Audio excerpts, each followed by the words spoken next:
بسم اللہ الرحمن الرحیم۔ السلام علیکم ورحمۃ اللہ وبرکاتہ۔ ناظرین، فجر کی نماز پڑھ کر سونا کیسا ہے؟ رسول پاک صلی اللہ علیہ وسلم اور صحابہ کرام کے مبارک دور سے لے کر آج کے جدید سائنسی دور تک فجر کے وقت جاگنے اور اس کے بعد سونے کے حوالے سے وہ حیرت انگیز حقائق سامنے آئے ہیں جو آپ کو حیران کر دیں گے۔ ناظرین، اس سے پہلے کہ ہم فجر کے بعد کے شرعی احکام جانیں، ہم یہ جان لیتے ہیں کہ اللہ تبارک و تعالی نے فجر کے وقت جاگنے کا حکم کیوں دیا اور اس میں حکمت کیا ہے۔ سائنس دانوں کی یہ تحقیق اور دینی حقائق آپ کو ہلا کر رکھ دیں گے۔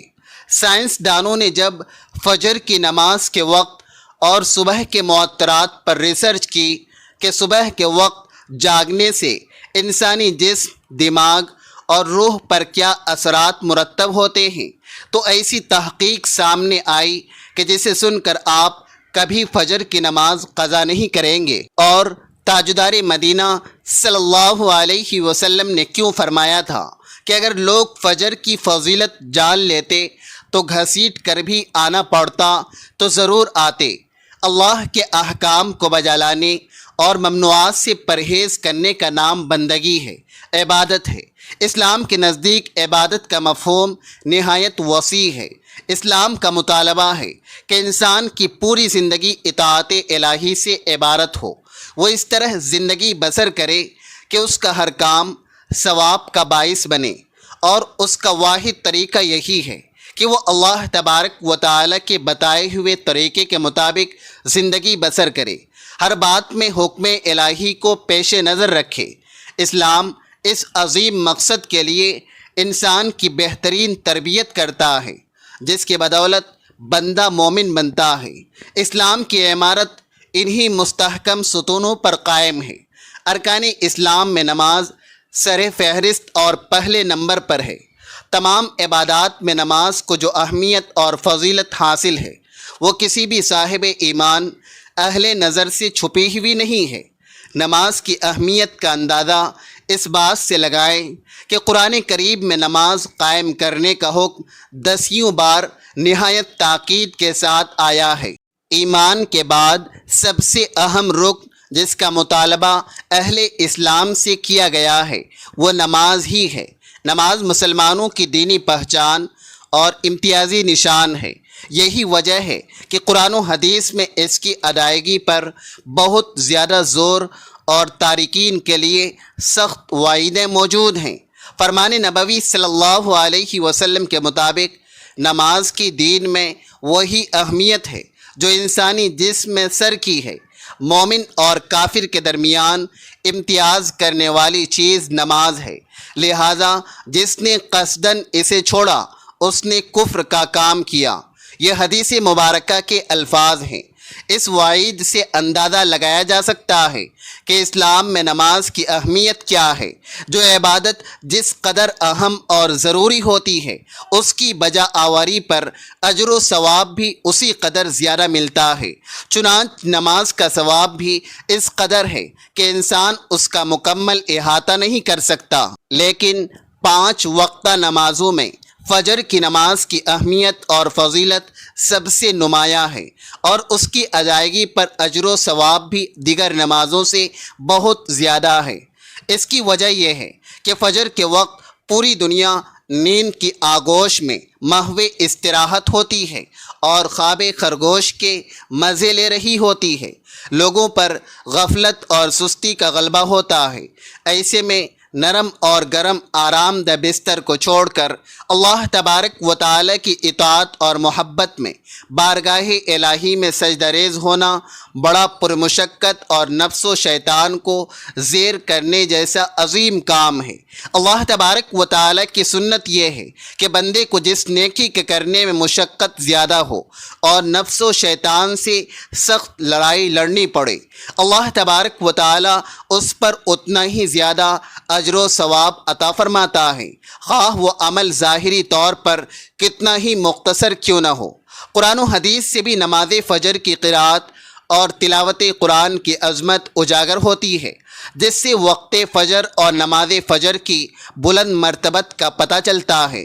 سورہ بنی اسرائیل میں ارشاد فرمایا گیا ہے، وَقُرْآنَ الْفَجْرِ اِنَّ قُرْآنَ الْفَجْرِ كَانَ مَشْهُودًا، بے شک فجر کی نماز میں پڑھا جانے والا قرآن فرشتوں کی حاضری کا وقت ہے۔ اس سے وقت فجر کے تمام انوار و تجلیات اور قرآنی فیوز و برکات نیز اس کی بے پناہ نورانیت کا پتہ چلتا ہے۔ نبی کریم صلی اللہ علیہ وسلم نے ارشاد فرمایا کہ فجر کی 2 رکعت سنتیں دنیا اور جو کچھ اس دنیا میں موجود ہے ان سب سے بہتر اور افضل ہیں۔ اسلامی تعلیمات میں دنیا اور ما فیہا سے مراد یہ تمام کائنات، اس کی تمام تر نعمتیں، خزانے، مال و دولت، ثروت اور تمام ملک و سلطنت ہیں۔ سوچئے جب فجر کی صرف 2 رکعت سنتوں کی یہ شان ہے کہ پوری کائنات کے خزانے اس کے سامنے مان پڑ جاتے ہیں، تو پھر فجر کی فرض نماز کے اجر و ثواب کا کیا عالم ہوگا۔ صحیح مسلم کی روایت میں ہے کہ رسول پاک صلی اللہ علیہ وسلم نے فرمایا، جو شخص فجر کی نماز پڑھ لیتا ہے وہ اللہ تبارک و تعالیٰ کے ذمے اور امان میں آ جاتا ہے۔ یعنی جو شخص نماز فجر کا فریضہ ادا کر لیتا ہے وہ دن بھر اللہ تبارک و تعالیٰ کی خاص حفاظت میں رہتا ہے اور اسے کوئی بھی نقصان نہیں پہنچا سکتا۔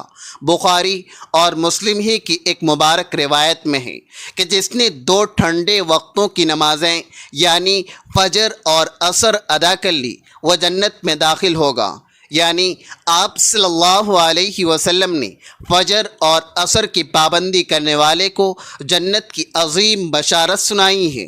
ایک اور صحیح روایت میں آتا ہے کہ رسول اللہ صلی اللہ علیہ وسلم نے فرمایا، جو شخص عشاء کی نماز باجماعت ادا کرے گا اسے آدھی رات کے قیام کا ثواب ملے گا، اور جو عشاء کے ساتھ ساتھ فجر کی نماز بھی باجماعت ادا کرے گا اس کے لیے پوری رات کی عبادت کا ثواب لکھا جائے گا۔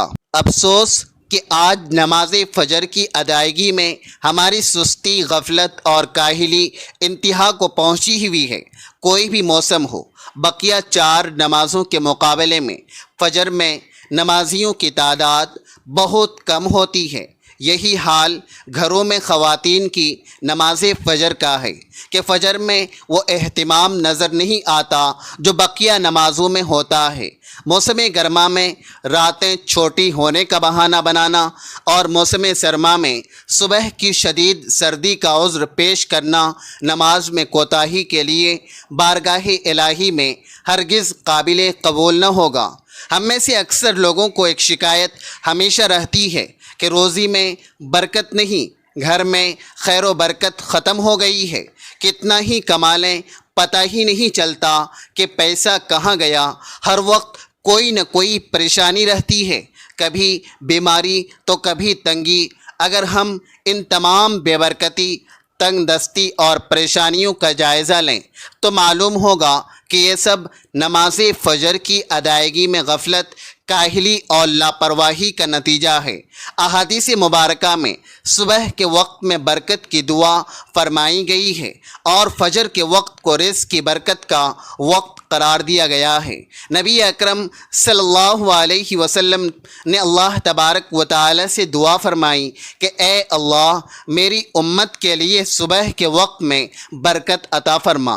اس سے ثابت ہوتا ہے کہ جو لوگ فجر کے وقت بیدار ہو کر رب تبارک و تعالی کے حضور سجدہ ریز ہوتے ہیں اور اپنے دن کا آغاز نماز اور ذکر الہی سے کرتے ہیں، اللہ تبارک و تعالی ان کے رزق، وقت اور زندگی میں بے پناہ برکتیں نازل فرماتا ہے۔ اور جو لوگ صبح فجر کے وقت سوتے رہتے ہیں اور نیکیوں کے اس بابرکت وقت کو ضائع کر دیتے ہیں، وہ اس عظیم نبوی دعا اور برکت سے محروم رہ جاتے ہیں۔ ہم میں سے اکثر لوگ نماز فجر اور دیگر فرض نمازوں کو چھوڑ کر اپنے گھروں میں خیر و برکت کے لیے صرف تعویذات یا نقش آویزاں کرنے اور دیگر عملیات کی طرف متوجہ ہوتے ہیں اور سمجھتے ہیں کہ صرف اس سے برکت ہو جائے گی یاد رکھیے کہ قرآن پاک کی آیات اور دعاؤں میں برکت یقیناً ہے، لیکن اصل برکت نماز کی پابندی سے مشروط ہے۔ ہر خیر و برکت کا حقیقی سرچشمہ نماز ہی ہے۔ اللہ تبارک و تعالی کی نعمتیں اور برکتیں نماز کی پابندی ہی سے نازل ہوتی ہے۔ فجر کی نماز چونکہ دن کا پہلا فریضہ ہے، اس لیے دن بھر کی خیر و برکت کا آغاز نماز فجر ہی سے ہوتا ہے۔ فجر کی نماز کو قصداً چھوڑنا اور غفلت برتنا گھر میں بے برکتی اور نحوست کا سبب بنتا ہے۔ نصوص مبارکہ میں فرض نمازوں سے منہ موڑنے والوں اور باجماعت نماز سے بلا عذر پیچھے رہنے والوں کے لیے سخت متنبہ فرمایا گیا ہے، اور نبی کریم صلی اللہ علیہ وسلم نے ایسے لوگوں پر شدید ناراضگی کا اظہار فرمایا ہے۔ ناظرین، کیا کبھی آپ کے ذہن میں یہ سوال آیا ہے کہ اللہ تبارک و تعالی نے فجر کے وقت میں ہی یہ خصوصیت کیوں رکھی ہے؟ کیا یہ وقت صرف عبادت کا ہے یا اس کے پیچھے عظیم سائنسی اور جسمانی حکمتیں بھی پوشیدہ ہیں؟ ناظرین، وہ حیرت انگیز حکمت ہم آپ کو بتاتے ہیں۔ یقیناً انسان کے لیے سب سے زیادہ مشقت فجر کی نماز کے وقت اٹھنے میں ہوتی ہے، کیونکہ اس وقت نیند کا غلبہ ہوتا ہے۔ لیکن اس وقت کے طبعی اور روحانی راز جب آپ جان لیں گے تو آپ کبھی بھی فجر کی نماز قضا نہیں کریں گے۔ آج دنیا میں کروڑوں لوگ سلیپ ڈس آرڈر یعنی بے خوابی کے مرض میں مبتلا ہیں۔ راتوں کو نیند نہ آنے کی وجہ سے شدید ذہنی تناؤ، ڈپریشن اور جسمانی بیماریاں جنم لے رہی ہیں۔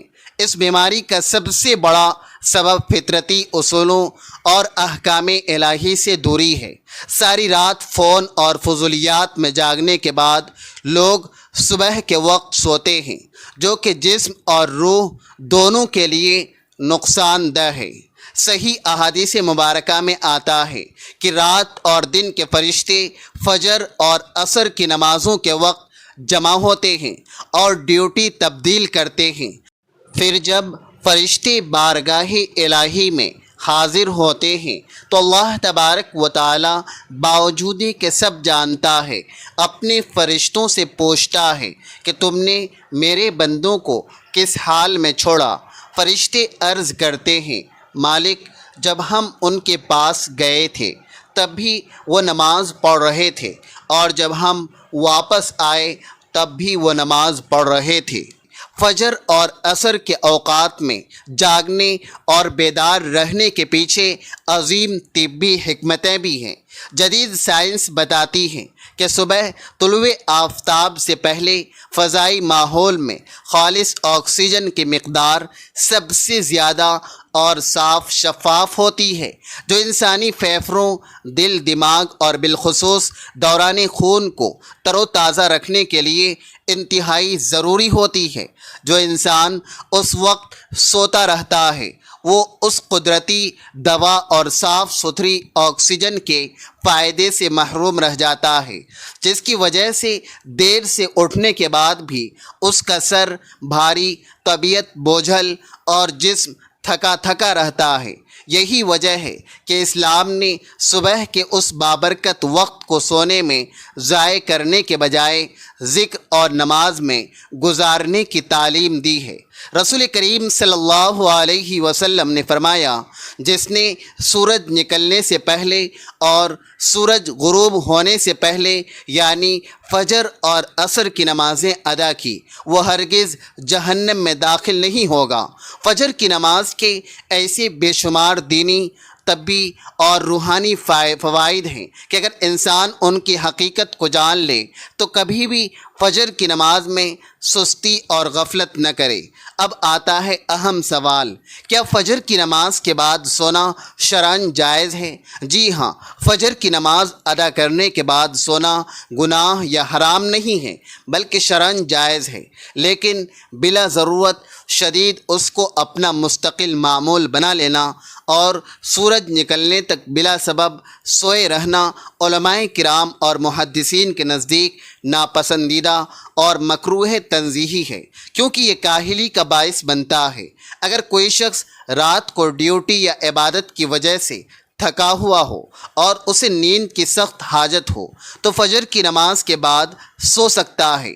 تاہم افضل اور سنت طریقہ یہی ہے کہ فجر کی نماز کے بعد ذکر و اذکار اور اشراق تک عبادت میں وقت گزارا جائے اور اس کے بعد دن کے کام کاج کا آغاز کیا جائے۔ اللہ تبارک و تعالی سے دعا ہے کہ وہ ہمیں تمام نمازیں بالخصوص نماز فجر وقت پر اور باجماعت ادا کرنے کی توفیق عطا فرمائیں، آمین، اور ہم سب کے گھروں کو دین و دنیا کی خیر و برکت سے مالا مال فرمائیں۔ ناظرین، کمنٹ باکس میں اللہ تبارک و تعالیٰ کے 99 مبارک ناموں میں سے ایک نام ضرور لکھیں۔ اگر ویڈیو پسند آئی ہو تو اسے لائک کریں، ثواب کی نیت سے شیئر کریں اور ہمارے چینل کو سبسکرائب کریں۔ اگلی ویڈیو تک کے لیے اجازت دیجیے۔ اللہ حافظ۔